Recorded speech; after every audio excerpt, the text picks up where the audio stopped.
तुमसर विधानसभा क्षेत्रामध्ये राष्ट्रवादी अजित पवार गटाचे तथा महायुतीचे राजू कारेमुरे हे 66,303 मतांनी विजयी झाले आहेत। त्यांनी राष्ट्रवादीच्या घड्याळ या निवडणूक चिन्हावर निवडणूक लढत प्रतिस्पर्धी उमेदवार चरण वाघमारे यांचा दारुण पराभव केला आहे।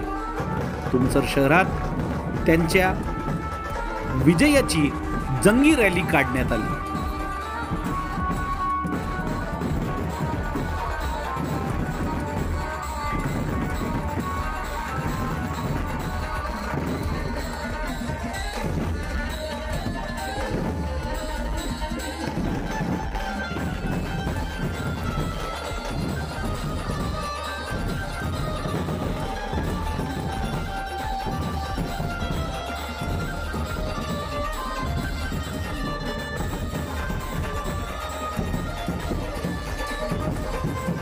हा श्रेय तर आपला जनता जनार्दनाला श्रेय आहे।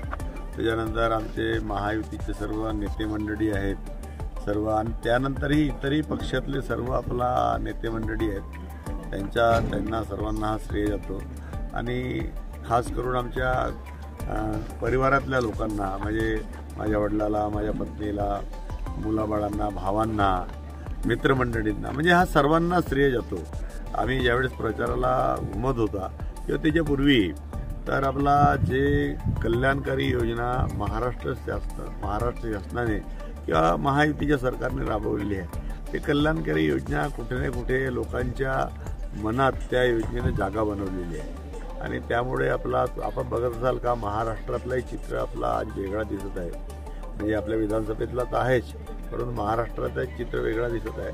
आणि सर्व एक आशेची किरण राज्यातील जनता जनार्दनाला या महायुतीमध्ये दिसतात। भाऊ, उद्योग आणि रोजगार संदर्भात काय उपाययोजना कराल? पहा, शेती जर सक्षम झाली तर ऑटोमॅटिक शेतीवर आधारित उद्योग येतील। आणि एकदा ते टेप आपण पुढे गेला तर त्याच्यात या सगळ्याच गोष्टी म्हणजे शेती फेरी क्रमांक 1 ते 9 सक्षम झाली, तुमसर विधानसभा मतदारसंघ मतमोजणी ऑटोमॅटिक उघडते। फेरी क्रमांक 1 ते 9 ची उमेदवार निहाय मिळालेली मते, आम्हाला MIDC डेव्हलप करायची आहे, या ठिकाणी घोषित करण्यात येत आहे वगैरे। त्याच्या ठिकाणी आणखीन दुसरी एखाद प्रोजेक्ट कसा येईल यासाठी आम्ही सन्माननीय प्रफुल्ल पटेल साहेबांच्या माध्यमातून आणि महायुतीची जी नेते मंडळ त्यांच्या माध्यमातून आणखी प्रयत्न करणार आहोत। बनवा व्हिडिओ, पाठवा व्हिडिओ, आम्ही तुमच्या न्याय हक्कासाठी लढा देऊ। ताज्या बातम्या व घडामोडींसाठी पाहत राहा फक्त महाराष्ट्र लाईव्ह न्यूज। आजच आमच्या चॅनलला सबस्क्राईब करा, शेअर करा, कमेंट करा आणि हो, बेल आयकॉन दबायला विसरू नका। जय महाराष्ट्र।